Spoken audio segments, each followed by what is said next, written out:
অনেকে প্রশ্ন করে মালাকুল মউত এতগুলো লোকের জান একসাথে কিভাবে কবজ করে। ঘটনাটি জানতে হলে পুরো ভিডিও দেখতে থাকেন, আর ভালো লাগলে একটা শেয়ার করে দিন।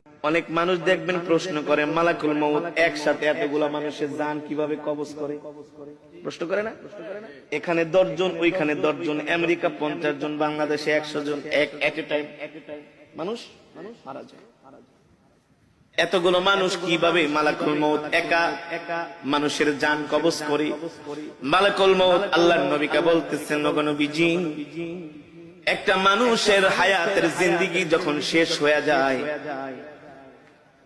আল্লাহ তাআলার আরশে আজিমে একটা গাছ আছে, ওই গাছের সাথে এক পাতা আছে, প্রত্যেকটা পাতায় পাতায় এক একটা মানুষের হায়াতের জিন্দেগি লেখা থাকে।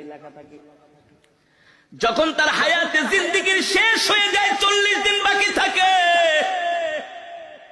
তার হায়াতের জিন্দেগির ওই গাছের পাতাটা হলুদ বর্ণ হয়ে যায় 40 দিন আগে।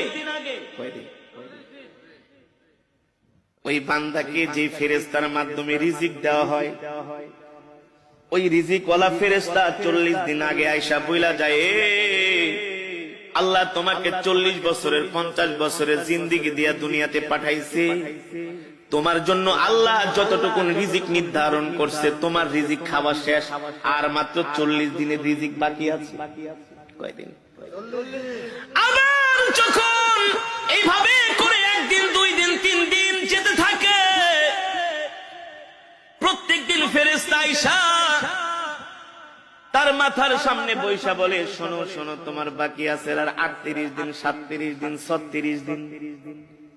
দেখেন আমার সাথে আপনাদের কথাগুলো মিলে কিনা। যখন একটা মানুষ ইন্তেকাল করবে, তার 40 দিন আগেই দেখবেন তার কথাবার্তা সবকিছু একটা পরিবর্তন চলে আসে, খাওয়া দাওয়ায় পরিবর্তন চলে আসে, খেতে পারে না। যেই মানুষ আধা কেজি চাউলের ভাত খায়, 1 কেজি চাউলের ভাত খায়, আধা কেজি গরুর গোস্ত, 1 কেজি গরুর গোস্ত খেয়ে ফেলে, ওই মানুষ দেখবেন 1 মুঠা ভাতও খেতে পারে না। তার সামনে খাবার দিলে আর খাবার ভালো লাগে না। যেই মানুষ 1-2 গ্লাস দুধ খেয়ে ফেলতো, সেই মানুষকে চামিচ দিয়ে দুধ খাওয়ানো হয়। যেই মানুষ 1-2 হালি কমলা খেয়ে ফেলতো, তাকে একটা কমলার খোসা মুখে নিয়ে একটু রস খাওয়ানো হয়। কারণ কি রে ভাই? কারণ কি? আল্লাহ নবী বলেন, আল্লাহ তাআলা তার জন্য যতটুকু রিজিক নির্ধারণ করেছিলেন, তার রিজিক শেষ, বাজেটে আর তার রিজিক নাই। আর মালাকুল মউত আয়েশা বলে, শোন, তোর বাকি আছে আর মাত্র 3 দিন। 40 দিনের থেকে কয়দিন? দেখবেন একটা মানুষ মৃত্যুর 3 দিন আগে তার কথাবার্তা আরো চেঞ্জ হয়ে যায়। আত্মীয় স্বজনকে দেখলেই তাকায় থাকে, এক পলকে তাকায় থাকে, দোকানের দিকে যে তাকায় থাকে, বাড়ির দিকে যায় তাকায় থাকে, সম্পদের দিকে যায় তাকায় থাকে। কারণ আস্তে আস্তে পৃথিবী তাকে ছেড়ে দিতেছে। আল্লাহ আল্লাহ, মালাকুল মউত আয়েশা বলে, তুই এখনো কি তওবা করস নাই? তোর মাত্র আর 3 দিন বাকি আছে। এই 3 দিনের বেশি আর দুনিয়াতে থাকতে পারবি না। তুই তোর গুনার জন্য আল্লাহর কাছে ক্ষমা চা। তখনই দেখবেন ওই মৃত ব্যক্তি যে ইন্তেকাল করবে, 3 দিন আগে তার সন্তানদেরকে ডাকে, কথার মধ্যে একটা পরিবর্তন, আবেগী কথাবার্তা বলে, বাবা রে, আমি যদি চলে যাই, তোর মা কি দেখা রাখিস, তোর ছোট বোনটারে দেখা রাখিস, আমি যদি মারা যাই, আমার ছোট ছেলেটারে তোরা কষ্ট দিস না। বলে কি বলে না?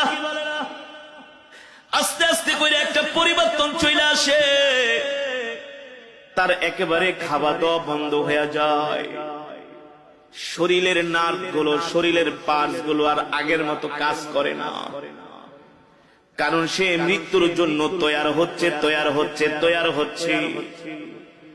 যখন তার হায়াতের জিন্দেগির পাতাটা একেবারে হলুদ বর্ণ হয়ে যায়, আর মালাকুল মউত আয়েশা তার সামনে হাজির হয়ে যায়। যদি নেককার হয় স্ত্রীকে বলে আমাকে কালেমা শরীফের তালকিন দাও। যে নেককার হবে, মুমিন হবে, আল্লাহর নবী বলেন নেককার মুমিন মৃত্যুর আগে সে জানতে পারে। এই কারণে সন্তানদেরকে বলে ওই জায়গায় আমাকে কবর দিবা, ওই জায়গাটার মধ্যে আমার জন্য কবর খুঁজা রাখবা। আর শোনো শোনো, আমার মৃত্যুর পরে বেশি দেরি করবা না, তাড়াতাড়ি আমাকে কবরে ঢুকাই দিবা। আমার মৃত্যুর পরে আমার জন্য কান্না করবা না, কান্না করবা না। যদি আমি সন্ধ্যায় মারা যাই, এশারের আগে আমাকে কবর দিয়া দিবা। এভাবে নসিহত করে, নসিহত ওসিয়ত করে। কারণ কি? কারণ কি? আল্লাহ নবী সরকারে দো আলম বলেন নেককার ব্যক্তির মৃত্যুর আগে সে সব জানতে পারে, সব দেখতে পায়। এ কারণে একজন জান্নাতি মানুষ সব সময় মৃত্যুর জন্য তৈয়ার থাকে, প্রস্তুত থাকে। ঠিক কিনা বলেন? কেমন তৈয়ার, কেমন প্রস্তুত? তার নখগুলো কাইটা রাখে, তার চুলগুলো কাইটা রাখে, তার লোম গুলো কাইটা রাখি, ওযু অবস্থায় থাকে। যে কোনো সময় মালাকুল মউত তাকে পাকড়াও করতে পারে। ঠিক কিনা বলেন? আল্লাহর নবী সরকার দো আলমের ইন্তেকালের আগে আল্লাহর নবী আম্মা জান আয়েশাকে বলে, আয়েশা রে আমার মিসওয়াকটা দাও। আম্মা জান আয়েশা বলে, আমি আল্লাহর নবীর হাতে মিসওয়াক দিলাম। আল্লাহর নবী সুন্দর করে মিসওয়াক করতেছেন। মিসওয়াক করার পরে উত্তম রূপে আল্লাহর নবী ওযু করলেন। আমি জিজ্ঞেস করলাম, ও প্রাণের স্বামী আল্লাহর নবী, আপনি এত সুন্দর করে মিসওয়াক করতেছেন, ওযু করতেছেন, কারণ কি? আল্লাহর নবী বলে, এ আয়েশা, একটু পরে আমার জান কবজ করার জন্য মালাকুল মউত আমার বাড়িতে হাজির হবে।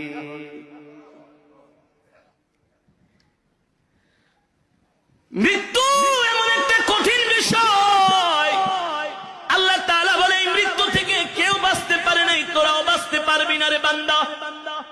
এবার আল্লাহর নবী জিজ্ঞেস করে, মালাকুল মউত, আপনি এতগুলো মানুষের জান কিভাবে কবজ করেন? মালাকুল মউত বলে, গো আল্লাহর নবী, আপনার সামনে যদি একটা পেয়ালা থাকে আর ওই পেয়ালার মধ্যে যদি হাজার হাজার পিঁপড়া থাকে, আপনি চাইলে একটা পিঁপড়াও মারতে পারবেন, চাইলে 100 পিঁপড়াও একসাথে মারতে পারবেন। পারবেন না? মালাকুল মউত বলে, সবার চেহারা আমার সামনে উপস্থিত থাকি। যখন তার হায়াতের জিন্দেগির পাতাটা যখন হলুদ বর্ণ হয়ে যায়, আমি মালাকুল মউত তাকে আস্তে আস্তে করে সতর্ক করি। দিন যায় রাত যায়, আমি তাকে সতর্ক করি। যখন তার একেবারে হায়াতের জিন্দেগির পাতাটা আস্তে করে জমিন থেকে, আস্তে করে গাছ থেকে খসে জমিনের দিকে আসে, তখন আমি মালাকুল মউত তার জান কবজ করার জন্য তার বাড়িতে হাজির হই। হইতে পারে সেটা দুপুর বেলা, হতে পারে সেটা রাত 3টা 5 মিনিট। ঠিক কিনা বলেন? অনেক মানুষ দুপুরে মারা যায়, যায় না? দুপুর 2টা বাজে মারা যায়। আমরা মনে মনে বলি, আহ, লোকটা দুপুরের খাওয়ানো খাইতে পারলো না। আরে আল্লাহ চাইলে তো তাকে দুপুরের খাবারটা খাওয়াই মরণ দিতে পারতেন। ঠিক কিনা বলেন? আল্লাহ বলেন, না না না, ইদা জা আজালুহুম লা ইস্তাখিরুনা সাআতাও ওয়া লা ইস্তাকদিমুন। আমি আল্লাহ প্রত্যেকটা মানুষের হায়াতের জিন্দেগির একটা সময় নির্ধারণ করছি। এ বান্দা, তোমার মৃত্যু 1 মিনিট আগেও হবে না, তোমার মৃত্যু 1 মিনিট পরেও হবে না। আমি আল্লাহ যখন নির্ধারণ করছি তখনই তোমার কেবল মৃত্যু হবে। ঠিক কিনা বলি? ভাই, ভিডিওটা সর্বোচ্চ শেয়ার করে দিবেন যেন বিশ্বের সকল মানুষে দেখতে পায়।